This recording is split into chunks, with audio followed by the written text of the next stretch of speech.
ranger officer down at Acadia National Park. And Amanda, happy 4th of July Eve. It's going to be a scorcher and very, very busy down at the park.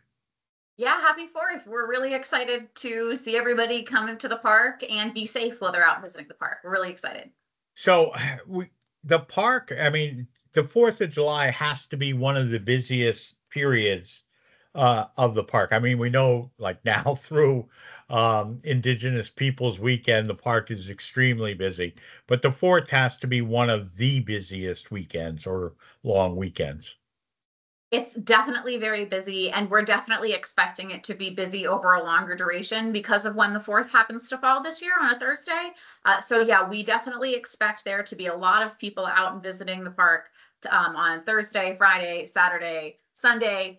Even today, we expect it to be a busy day. So, I mean, there are some things that people should do in preparation of the 4th. One is, especially given the weather, they should make sure they're hydrating and making sure they're carrying water. It's not like there are water fountains situated throughout the park that people can fill up their canteens or water bottles. Yeah, and we do have a couple of places out in the park where people can do that. I think like at the visitor center, for example, we have a water bottle, we have a bubbler and a water bottle filling station and all that good stuff. But yeah, people, it's going to be in the summertime. I think especially when people are coming to Maine, coming to Acadia by the coast, they think it might be a little bit cooler and they may not expecting it to be as warm as it actually is. So hydrating, and not just with water, but making sure you have those salty snacks, making sure you have those other ways to get electrolytes back into your body. It's really important to make sure that you don't succumb to heat-related illnesses while you're out in the park. They can sneak up on you when you're not expecting them to. So it's way better to be over-prepared than under-prepared. Driving to the park, we encourage everybody to take the free Acadia shuttle, correct? I mean, the village shuttle, because I mean, parking, especially along the Park Loop Road, is at a premium. Yeah, there are definitely limited parking opportunities, and the fare-free Island Explorer bus can definitely make it easier for folks to not have to worry about where they're going to park their car. It can kind of take that level of stress off. So if you drop your car off at near one of the stations, or if you're staying in one of our towns and you leave it at maybe your hotel for the day, that will allow you to be able to get out and enjoy the park without having the stress of trying to find a parking spot, Right. which are definitely at a premium over the weekend. And even though there is quite a bit of parking at the visitor center in Hulls Cove, that will probably fill up as well. Yeah, and there's not as much parking at the Hulls Cove Visitor Center as you may think. Those couple hundred spots, they do fill up very quickly. So yeah, if you're in and around town, or if you are staying at a hotel, and you can have another place to leave your car, that's a great option. But we also encourage people to have a backup plan.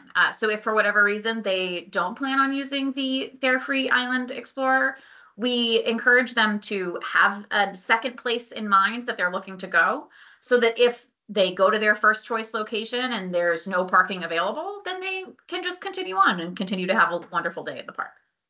If people are going on the trails, they should choose a trail that is appropriate to their level of fitness and expertise. I mean, unfortunately, there have been a couple carryouts last weekend where people have been injured, and we've got great facilities, but we don't want you to visit MDI hospital or have to be carried out over the 4th or at any time. Yeah, and we're always happy to help people when they get into a situation that they don't expect to. But again, planning ahead and expecting the unexpected can really put you in a position where you can visit the park and not the hospital. And that's always where we want you to be. Right. Admission to the park is a lot less expensive than admission to the hospital. Yes, that's a great way to frame it. That's a great way to Right. frame it. But yeah, it's Um, always it's important to remember to make sure to plan ahead and to check on our website to see what trails are open and closed. We're really excited to say that some of our peregrine falcons have just started to fly.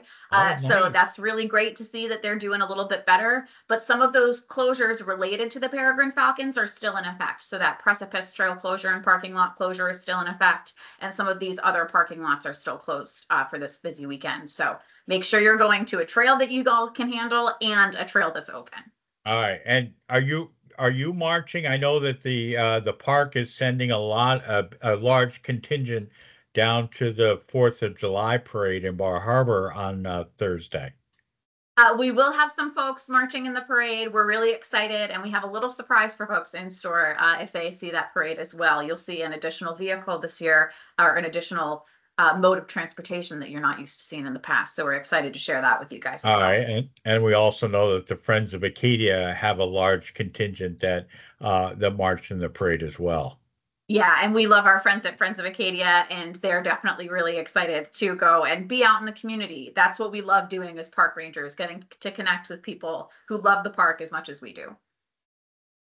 Everybody, we want to remind everybody that you need to have a park pass. You can go online to get that, correct?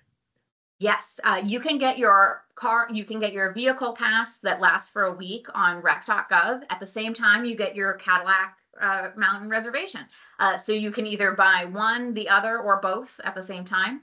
And that just makes it a little bit easier for us as you're going through some of our entrance stations. If you already have your park pass in hand, they can just scan that at that desk and then you can buzz right on in. It helps with some of those lines. Right. And that's the other thing is be patient. I mean, you're not the only one going to the park, so there, especially as you go to say the Sand Beach entrance station, there will be a line for most of the weekend. Sure. Yeah. And yeah, just be patient. Our folks are doing everything they can do to make sure that you have a wonderful experience in the park. So we always encourage people to be kind to those folks that you run out into in the park. They're always going to be kind to you. And hopefully that, we understand that it can be stressful when there's a lot of people around that can, increase stress for a lot of people. But taking a deep breath, enjoying your day, enjoying the fourth, and keeping a smile on your face and our face. That's what we're always trying to do. Dogs at Sand Beach, they're allowed in the winter, but not in the summer months. Is that correct? Yes, so that's an important distinction. And we're a really dog friendly park, but it's really important to make sure that your dog is on a 6 foot leash at all times. Even if your dog is a good dog, as they say, The best behaved dog. I mean, and right? I'm Exactly. sure they are. But the challenge is that there are some people who may have been in trauma situations with dogs before, and it might put them on edge. You don't want them to feel uncomfortable. And other dogs might be really reactive to your well-behaved dog. So even if your dog is the best dog, please keep them on a leash so that we don't need to issue any kind of citations this week.